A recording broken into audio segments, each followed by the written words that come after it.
So now we're gonna talking about the tabs or the worksheets. In Microsoft Excel, they call those the terms of the Google Sheets we're working with is a worksheet, and then we call it the workbook for the collective of the worksheets or Google Sheets.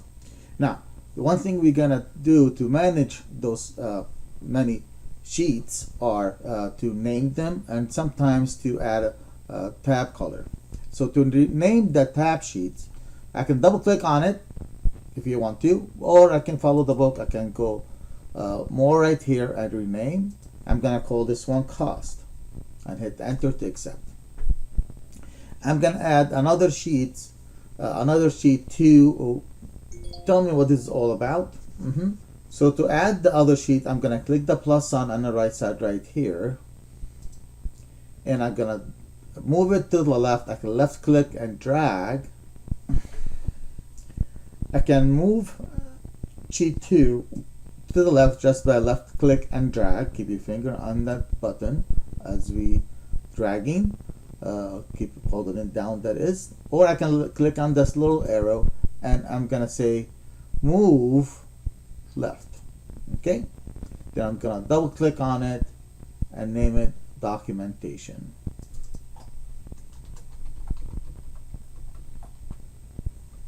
And hit enter to accept. So the book is telling me to create a document just like this. So I'm gonna do that right now. First, I'm gonna type purchasing, highlight cells A1 through F1 and merge, and then center. Then I'm gonna increase the fonts to approximately 14. Then I'm gonna apply full lobster. Then I'm gonna add a background color. So it's not gonna be an exact match, but try to do as much as you can. Okay.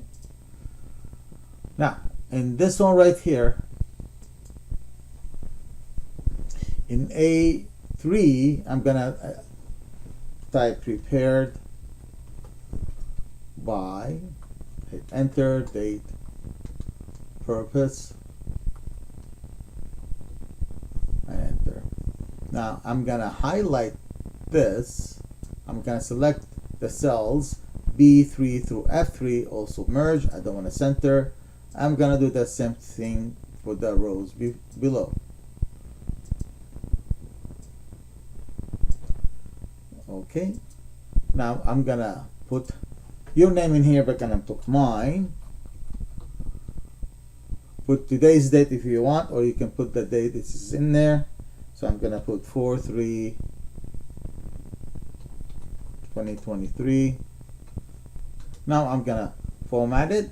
So I'm gonna highlight all of those right here, all these cells. Then I'm gonna do thick border. So I'm gonna go to the borders. I'm gonna go to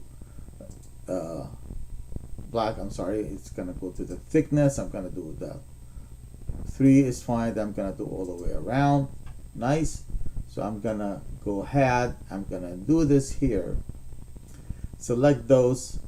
Do a background color kind of dark, and the font color is yellow. So I'm gonna go right here. It is yellow, and I make it bold. And I'm gonna remove the lines or the borders right in there. So I'm gonna go in here. I'm gonna go. Sure, let's do no borders. Then come back and do border all the way around thick. Okay, that should be fine. So that's the kind of shortcuts. So again, so how does we are doing working with the tab? We're gonna add more tabs as well. Now I'm gonna also add a tab color. So to do the tab color, I'm gonna click on more right here, and I'm gonna go change color to and select the red. You can select different color if you like. That's not a problem at all. So what I'm gonna do next is actually duplicating the sheets. So I'm gonna duplicate the cost sheets. I'm gonna use it for something else, and we're gonna rename the new sheet that is based on cost. So I'm gonna click on this arrow again, and I'm gonna duplicate and it's gonna see it right there. I'm gonna say cost share, cost chart. So I'm gonna, that's right. I can double click on it as well to rename cost chart. Then I'm gonna follow the book. Gonna delete all these images and give the cost sheet color blue. Now, those 3 lines right here, this is to see all the sheets, and actually can navigate through them this way. This is just in case you have too many sheets. I'll share with you what I'm trying to say here. So here is the scheduling. I do the scheduling for the classes for our department. So you can see there are a lot of sheets. I can navigate through them this way, or I can click on the 3 dots right, 3 lines right here, and scroll over and go to the ones I want to. So with this, you can see the tab, this particular tab color is red. That means it's important. I can go back to it. Now I'm gonna go to the spring 2024. So these are how I can navigate through this. I'm gonna add another more sheets when time comes. So let me close this and go back to our class. All right, let me increase this a little bit so you can see better.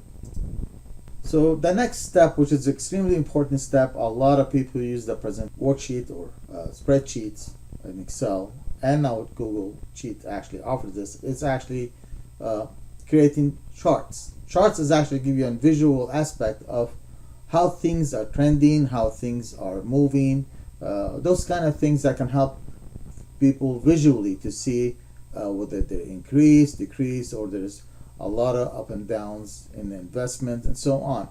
So now I'm gonna use my data, what I have, to create this kind of charts, and there are different type of charts. There's line charts, area charts, column charts, bar charts, and more. We're gonna go over those in a little bit, and we can always test, see whatever works best for that the data you are working with.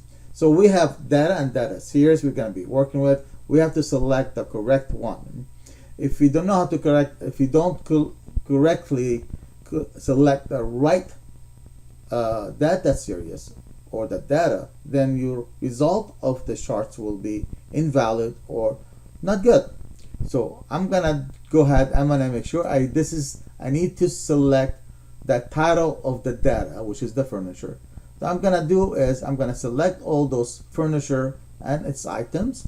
I'm gonna hit the control key on your keyboard and keep holding it down. Then I'm gonna go to total and select all the cost of the total.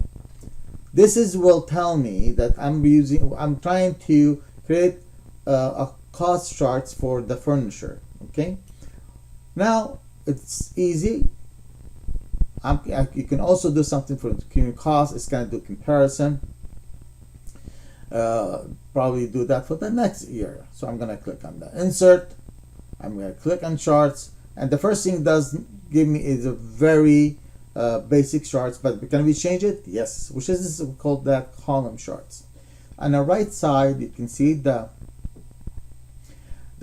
chart editor, the chart panels. I'm going to go in this area here. I can see there's others that we can use. There is the suggested right here, or there are the line charts. That's the column chart is one of them, and this is kind of comparison. If you select more data, now more I think I'm going to do that for next quarter or next year. Then you can have multiple area of charts, column charts, bar chart, pie charts, scatter charts, maps, and here are others. Once I insert the charts, I can resize it, I can move it. Now I'm gonna actually do more with it. I'm gonna change it to bar chart, not to column charts. You can always go here and see what other ones are. We're gonna be doing that later on, but let's keep the bar charts. I can resize it. I can see also that data range or the data series if you are using Excel. And here, if there's stacking, you want to do 100%. That's not very good. It doesn't do anything for me. Standards or just none is actually what the standard is.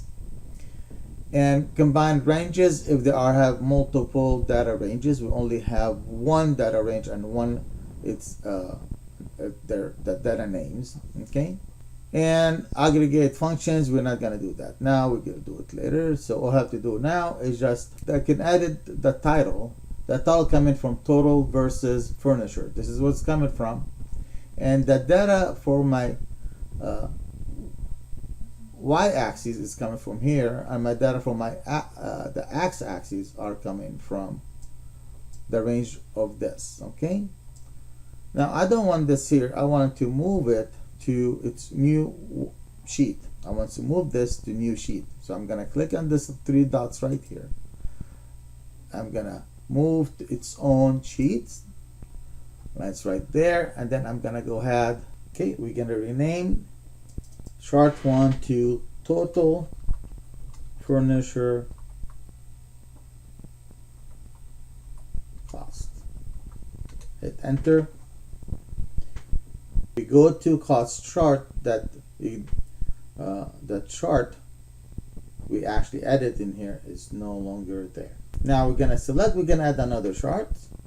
We're gonna select B4 through B15 again right here. Then I'm gonna select F4, so that's the current cost.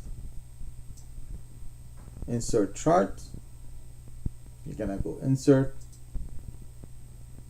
charts. Again, it's gonna give me something similar, but the values are different. We're gonna change that to pie chart. Click on the customize tab, and in the customize tab you can do the chart style, you can give it colors, you can make it 3Ds, but we are a few things we're gonna do. Gonna go to chart and axes, which is this one here. We're gonna change the chart title. So to go to the chart titles, we're gonna go to the chart and axis titles right here. I'm gonna change the current cost to furniture current cost, just like this. Just add furniture. Hit enter to accept, or just click somewhere else. Then I want to center that, so I'm going to click here and center the title. Let me tell you else in here, because I'm not gonna, we just did what the book says, but there's a lot more you can actually do in here. I can change the chart style by using different themes, add different colors. If you're interested to do that, please do on your own. We're not required. And you can see here is if there's a donut, you can do the donuts, which is actually inside. You can see you can create the donuts 75%.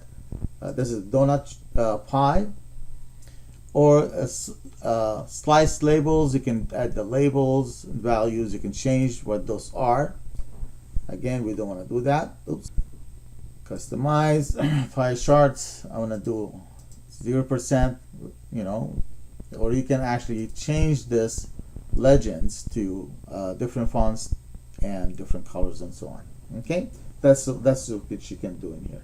Now what I'm gonna do is actually I'm gonna add alternative text to the charts right here, and the title's gonna be current cost chart, and a description. The chart show the constant. We're just gonna have to type that. I'll type it. So I added this content in here to see if you have Google Chrome. You can see by dragging and increasing the size of the charts of the description. So in order to do this, click anywhere else to accept. And now I'm gonna move the charts right below and resize it to make sure it fits correctly. Okay, that's it for today. We'll come back and we'll start working with more functions in session 3, then we'll jump to session 4 and 5. Okay, bye-bye.